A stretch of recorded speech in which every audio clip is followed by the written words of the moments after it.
इस वीडियो में हम लोग सेमेस्टर 1 सेक पेपर डिसास्टर मैनेजमेंट या आपदा प्रबंधन का VBA इंपॉर्टेंट प्रश्न देखेंगे।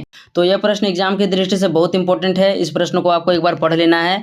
यदि आप इस टॉपिक को अच्छी तरह से कवर कर लेते हैं तो आपदा प्रबंधन वाला बहुत सारा टॉपिक अपने आप कवर हो जाएगा। प्रश्न हमारा है, भूस्खलन से क्या तात्पर्य है? भूस्खलन के कारण तथा प्रभावों का वर्णन कीजिए। तो सबसे पहले आपको 10 से 15 लाइन इंट्रोडक्शन लिखना है, ठीक है। तो सबसे पहले हम लोग लिखेंगे भूस्खलन, जिसे इंग्लिश में लैंडस्लाइड कहा जाता है। जब किसी ढालू भूभाग पर मिट्टी या चट्टानें ऊपर से नीचे की ओर खिसकती है या लुढ़कती है तो उसे भूस्खलन कहा जाता है। तो इसको हम लोग समझते हैं, ठीक है। तो जो लैंडस्लाइड है यानी कि जो भूस्खलन है, इसे इंग्लिश में लैंडस्लाइड कहा जाता है।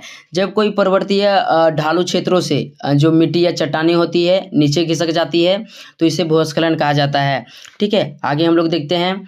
आगे है, यह पृथ्वी के गुरुत्वाकर्षण बल के कारण होता है।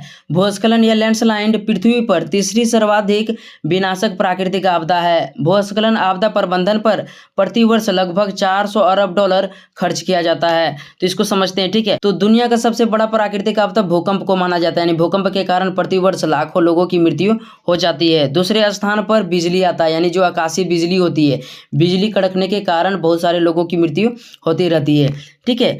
इसी प्रकार से जो भूस्खलन है दुनिया का तीसरा सर्वाधिक विनाशक शक्ति मानी जाती है, ठीक है। यानी इसके कारण से प्रतिवर्ष बहुत सारा नुकसान होता है, जिसके कारण से आपदा प्रबंधन को प्रतिवर्ष लगभग 400 अरब डॉलर इस पर खर्च करना पड़ता है, इसके सुधार पर खर्च करना पड़ता है, ठीक है। तो यह था भूस्खलन के बारे में थोड़ा सा जानकारी। अब हम लोग देखेंगे कि भूस्खलन के कौन कौन से कारण हैं। तो नेक्स्ट पॉइंट हम लोग देंगे भूस्खलन के कारण। तो भूस्खलन के दो कारण होते हैं, यानी भूस्खलन जो है ना दो कारणों से उत्पन्न होता है। पहला हमारा है प्राकृतिक कारण और दूसरा है मानवीय कारण। तो अभी हम लोग देखेंगे प्राकृतिक कारण को। पहला पॉइंट हमारा है तीव्र ढाल। तीव्र ढाल भूस्खलन के प्रमुख कारकों में से एक है। पर्वतीय तथा समुद्री तटीय क्षेत्रों में तीव्र ढाल के कारण अत्यधिक भूस्खलन होता है। ढाल अधिक होने से गुरुत्वाकर्षण बल के कारण पहाड़ी ढलानों का कमजोर भाग तीव्र गति से खिसक कर नीचे आ जाता है। तो इसको समझते हैं, ठीक है। जो भी पहाड़ी क्षेत्र होता है जिसका ढलान जिस प्रकार से होगा, यानी ढलान अधिक होगा तो जो भी चट्टानें या मिट्टी होगा वह जल्दी से नीचे खिसक कर आ जाएगा। इस कारण से जो होगा ना भूस्खलन जो प्रक्रिया होगा वह तेज गति से होगा, ज़्यादा होगा। तो तीव्र ढाल ज़्यादा होने पर भूस्खलन ज़्यादा होता है, ठीक है। तो इसको समझ गए होंगे। दूसरा देखते हैं हम लोग। दूसरा पॉइंट हमारा है जल। जल के कारण भी भूस्खलन होता है। वैसे पहाड़ या ढालू क्षेत्र जहां ऊपर की ओर कठोर तथा नीचे की ओर मुलायम चट्टानों का स्तर पाया जाता है, उन क्षेत्रों में जब वर्षा होती है तो दरारों के माध्यम से वर्षा का जल कोमल या मुलायम चट्टानों में प्रवेश कर जाता है। परिणाम स्वरूप कोमल चट्टानें फिसल कर नीचे खिसक जाती है। तो इसको हम लोग समझते हैं, ठीक है। जब कोई ढालू क्षेत्र या पर्वतीय क्षेत्र होगा, यदि उसका ऊपरी भाग कठोर होगा, ठीक है, और यदि उसका निचला भाग जो होगा वह कोमल होगा। क्या होगा? कोमल, यानी मुलायम होगा।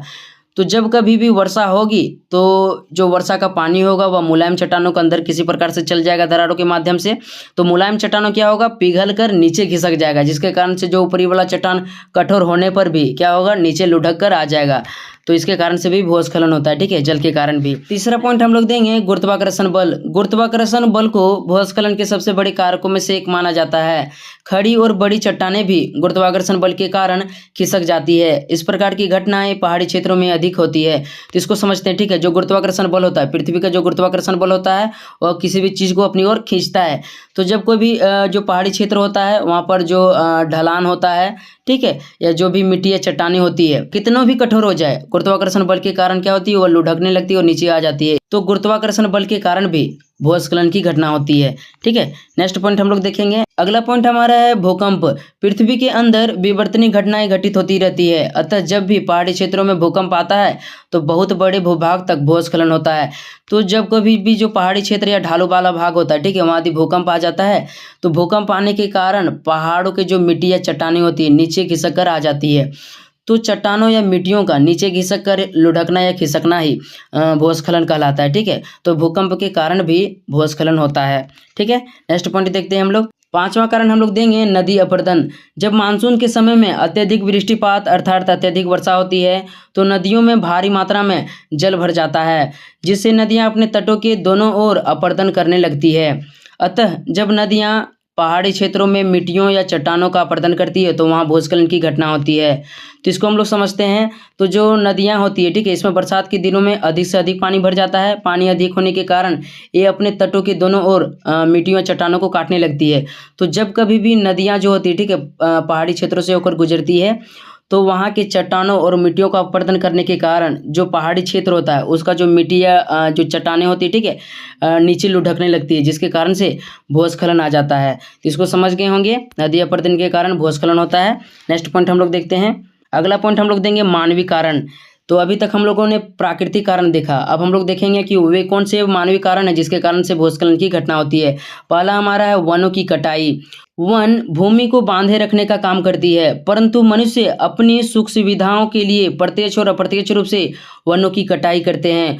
वनों की कटाई के कारण मिट्टी ढीली पड़ जाती है, जिससे मिट्टी का अपरदन होने लगता है, परिणाम स्वरूप भूस्खलन की घटना होती है। तो इसको हम लोग समझते हैं। तो जो वन होता है, ठीक है, या पेड़ पौधे जो होते हैं वह मिट्टी को क्या रखते हैं, वो बांधे रखने का काम करते हैं। लेकिन मनुष्य प्रत्यक्ष और अप्रत्यक्ष रूप से क्या करता है, वनों की कटाई करने लगता है। तो जब कभी भी जो पर्वतीय क्षेत्र होता है, ठीक है, यदि वहाँ किसी कारण से पेड़ों को काट दिया जाता है तो पेड़ों को काटने के कारण जो चट्टानें होती है खिसक कर नीचे आ जाती है, जिस कारण से भूस्खलन की घटना हो जाती है। तो वनों की कटाई के कारण भी भूस्खलन होता है, ठीक है, यह मानवीय कारण था। नेक्स्ट पॉइंट हम लोग देखते हैं। दूसरा मानवीय कारण हमारा है निर्माण कार्य। निर्माण कार्य भी भूस्खलन के कारणों में से एक है। जब पहाड़ी क्षेत्रों को काट करके सड़क या रेल लाइनों का निर्माण किया जाता है तो पहाड़ी ढाल कमजोर पड़ जाता है, जिससे आगे जाकर भूस्खलन की क्रिया होती है। तो इसको समझते हैं, ठीक है। जो पहाड़ी क्षेत्र होता है, पहाड़ी क्षेत्रों में जबरदस्ती रास्ता ना होने पर भी वहाँ रास्ता बना दिया जाता है, सड़कों या पुलों का निर्माण कर दिया जाता है, ठीक है। तो जो भी पहाड़ी क्षेत्र होता है वह कमज़ोर हो जाता है, और कमज़ोर होने के कारण जो उसका ऊपरी भाग होता है यानी चट्टानें या मिट्टियाँ होती है वह खिसकने लगती है, और चट्टानों या मिट्टियों का खिसकना ही भूस्खलन कहलाता है, ठीक है। तो निर्माण कार्य के कारण भी कभी कभी भूस्खलन हो जाता है, यानी अधिकतर भूस्खलन तो इसी के कारण होता है। समझ गए होंगे इसको। नेक्स्ट पॉइंट हम लोग देखते हैं। तीसरा पॉइंट हमारा है खनन कार्य। जब मनुष्य पहाड़ी क्षेत्रों में विभिन्न प्रकार के खनिजों को निकालने के लिए भूमि की खुदाई करते हैं तो इससे भी कभी कभी भूस्खलन की घटनाएं घटित हो जाती है। तो जो खनन कार्य होता है यानी कि जो ढालू क्षेत्र होता है, कभी कभी ढालू क्षेत्र वाले भागों में भी खनिज पाया जाता है, तो खनिजों को निकालने के लिए वहाँ पर खुदाई किया जाता है, ठीक है। तो खुदाई के क्रम में क्या होता है, जो ढालू क्षेत्र होता है वह कमजोर पड़ जाता है और अचानक से वह नीचे आ जाता है, यानी धंस जाता है, ठीक है। तो खनन कार्य के कारण भी कभी कभी भूस्खलन की घटना होती है। तो इसको समझ गए होंगे, यह मानवीय कारण था, ठीक है। इससे पहले आप प्राकृतिक कारण भी देख लिए हैं। अब हम लोग देखेंगे कि भूस्खलन के प्रभाव, यानी भूस्खलन के कौन कौन से प्रभाव हैं। तो यहाँ पर प्रभाव को अच्छी तरह से समझो। आपके एग्जाम में किसी तरह का भी प्रश्न आता है जिसमें प्रभाव पूछा जाता है तो इसमें आपको सेम टॉपिक देना है। यदि टॉपिक आपको याद रहेगा तो उसके बारे में आप अच्छी तरह से लिख लीजिएगा, ठीक है। चाहे वह भूकंप हो, सुनामी हो या अन्य किसी चीज़ का भी प्रभाव हो, उसमें जनधन की हानि होती है, ठीक है। तो उसमें टॉपिक सेम होगा। तो पहला टॉपिक हम लोग देंगे इसमें जनधन की हानि, यानी भूस्खलन के कारण क्या होता है, जनधन की हानि होती है। इसको हम लोग देखते हैं।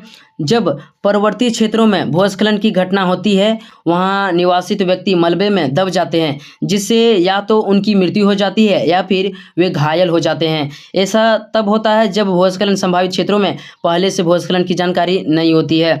तो अच्छा से समझ लो, ठीक है। भूस्खलन के कारण जनधन की हानि होती है, आप अपने से समझ के उसमें लिख सकते हैं, ठीक है। नेक्स्ट पॉइंट हम लोग देखते हैं। दूसरा पॉइंट हमारा अवस्थापना सुविधाओं की क्षति। तो इसको देखते हैं। जब भूस्खलन की घटना होती है तो भूस्खलन प्रभावित क्षेत्रों में रेलवे लाइन, सड़क, दूरसंचार, विद्युत, जलापूर्ति लाइनें, पुल तथा पुलियां आदि टूट जाते हैं, जिससे नवनिर्मित स्थलों का काफ़ी क्षति होता है। तो जो भी मानव निर्मित स्थल होते हैं, ठीक है, या मानव निर्मित चीज़ें होती है, भूस्खलन के कारण क्या होता है, उसका नुकसान हो जाता है, यानी वे सभी टूट जाते हैं। तो स्थापना सुविधाओं यानी निर्माणित वस्तुओं का नुकसान हो जाता है, ठीक है। तो यह दूसरा प्रभाव था। नेक्स्ट पॉइंट हम लोग देखते हैं। तीसरा पॉइंट हमारा बाढ़ की संभावना। जब किसी कारण से भूस्खलन की घटना घटित होती है तो अधिक भूस्खलन से निकला मलबा किसी बांध पर जाकर गिर जाता है तो वह बांध टूट जाती है, जिससे आसपास के क्षेत्र बाढ़ग्रस्त हो जाते हैं। इसको समझ लेते हैं, ठीक है। जो पहाड़ी क्षेत्र होता है वहाँ पर किसी कारणवश से क्या हुआ, जो चट्टानें या मिट्टियाँ थी नीचे धसक कर किसी बांध पर आकर गिर गया, ठीक है।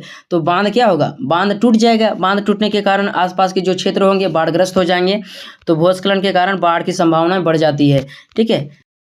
चौथा प्रभाव हमारा है कृषि भूमि या फसलों की क्षति। पर्वतीय क्षेत्रों में कृषि कार्य पर्वतीय ढलानों पर सीढ़ीनुमा खेत बनाकर या समतल भूभागों पर कृषि कार्य किया जाता है। भूस्खलन होने पर ये सारे सीढ़ीदार खेत मलबे में तब्दील हो जाते हैं, जिससे कृषि भूमि तथा फसलों का काफ़ी नुकसान होता है। तो पहाड़ी क्षेत्र जो होता है, ठीक है, वहाँ पहाड़ी क्षेत्रों में क्या होता है, वहाँ पर भी खेती या कृषि किया जाता है, यानी पहाड़ी ढलानों पर भी खेती होता है। तो जब कभी वहाँ भूस्खलन आता है तो जो भी वहाँ कृषि या फसल उपजा होता है वह नुकसान हो जाता है। तो ये चौथा पॉइंट था, इसको समझ गए होंगे। नेक्स्ट देखते हैं हम लोग पलायन की स्थिति। तो चाहे कोई भी प्रभाव, इसमें पलायन की स्थिति हमेशा बना रहता है, ठीक है। तो इसमें हम लोग देखते हैं भूस्खलन होने से वहाँ निवासित लोगों के घर मलबे में दब जाते हैं। इस कारण से लोगों को भारी संख्या में पलायन करना पड़ता है, जिससे भुखमरी, बेरोजगारी आदि की समस्या उत्पन्न होती है।